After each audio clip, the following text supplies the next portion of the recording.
اڑنا ہے بلندی میں تو ہاتھوں کو نہ باندھو. اب اگر کسی کو یہ ہاتھ بھی بندھے ہوئے نہیں نظر آئے تو پھر بھائی میں چشمہ تو لگواؤں گا نہیں آپ کے. اڑنا ہے بلندی میں تو ہاتھوں کو نہ باندھو. ٹائر بھی پر کھول کے اڑتے ہیں ہوا میں. اگر نماز عشق علی میں ہاتھ بندھے رہ گئے تو عزا خانے تک رہ جاؤ گے, غدیر تک نہیں جاؤ گے.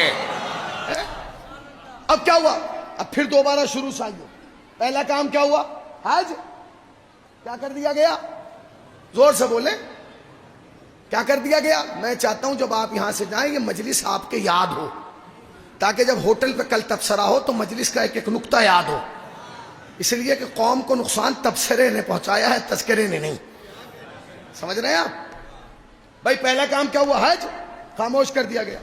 دوسرا کام کیا ہوا؟ شراب جائز کر دی گئی. تیسرا کام کیا ہوا؟ گھروں کے نقشے بدل دیے گئے. چوتھا کام کیا ہوا؟ مرد سونا پہننے لگے. پھر انسان درندے کی کھال پہ بیٹھنے لگا. اور سب سے بڑا کلائمیکس جو کام ہوا وہ یہ ہوا, جمعہ بدھ کو پڑھا دیا گیا. جب لوگوں نے معاویہ کے کہنے سے جمعہ بدھ کو پڑھ لیا تو معاویہ کے دماغ میں ایک چراغ روشن ہوا کہ اب مسلمانوں کے ضمیر اتنے مردہ ہو چکے کہ میرے کہنے سے جب جمعہ بدھ کو پڑھ رہے ہیں تو اب آسان ہے کہ ان کے سروں پر یزید جیسا شخص مسلط کر دیا جائے. سمجھا؟ میں نے پورا تاریخ کا نچوڑ آپ کو پیش کیا. یہ جو جمعہ بدھ کو پڑھایا گیا ہے یہ کوئی معمولی واقعہ نہیں ہے. ہم دارا ذاکر جلدی سے کہہ کے چلا جاتا ہے جمعہ بدھ کو ہوا تم سبحان اللہ کہہ دے تو نہیں. یہی وہ پوائنٹ تھا جس کے بعد معاویہ کے دماغ میں آیا کہ اب مسلمانوں کا ضمیر عقل اتنی مردہ ہو گئی کہ جب یہ میرے کہنے سے جمعہ بدھ کو پڑھ رہے ہیں تو اب آسان ہے کہ ان کے سروں پر یزید بٹھا دیا جائے. اور اس نے بٹھا دیا. اس نے کیا کیا؟ اس نے یزید. اب سنیے خواجہ حسنی کا جملہ, پوائنٹ.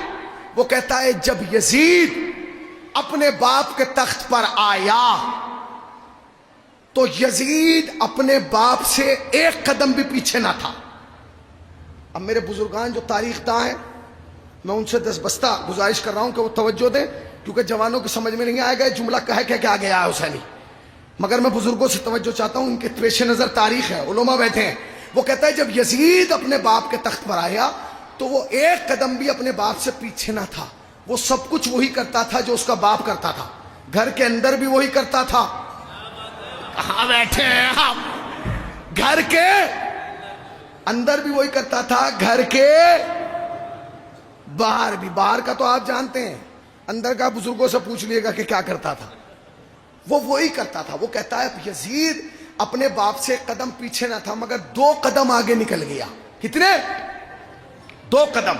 اس نے 2 کام ایسے کیے جو اس کے باپ نے بھی نہیں کیے تھے. پہلا کام کیا کیا؟ پہلا کام یہ کیا کہ اس نے علماء کا لباس پہنا کے بندروں کو منبر پر بٹھایا اور نسبت دی ان بلند ہستیوں کی طرف, ان ذوات مقدسہ کی طرف. اس کے باپ نے نہیں کیا تھا. دوسرا کام اس نے یہ کیا کہ اس نے مسجد میں بیٹھ کے شراب پی. کیا؟ مسجد میں. سوال یاد ہے آپ کو حسین نے کربلا کیوں بنائی؟ اگر حسین کربلا نہ بناتے تو کیا ہوتا؟ اب کربلا بنی ہے تو بینیفٹ کیا ہوا؟ میں نے مختصر طریقے سے آپ کو 50 سال سنائے. کیا ہوا؟ حج خاموش کر دیا گیا, شراب جائز کر دی گئی, گھروں کے نقشے بدل دیے گئے, مرد سونا پہننے لگے, انسان درندے کی کھال پہ بیٹھنے لگا, جمعہ بدھ کو پڑھا دیا گیا, علماء کا لباس پہنا کے بندروں کو بٹھایا گیا, مسجد میں بیٹھ کے شراب پی گئی.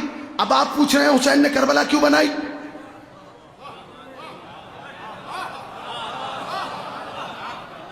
اب میں آپ سے توجہ کی بھیک نہیں مانگوں گا کیونکہ میں نے نتیجہ آپ کو دیا ہے, آپ کے دماغوں تک میں نے بات پہنچائی ہے. دنیا پوچھتی ہے حسین نے کربلا کیوں بنائی؟ اس لیے بنائی کیونکہ مسجد میں بیٹھ کے شراب پی جا رہی تھی. اس لیے بنائی کیونکہ جمعہ بدھ کو پڑھا دیا گیا تھا. اس لیے بنائی کیونکہ حج خاموش کر دیا گیا تھا.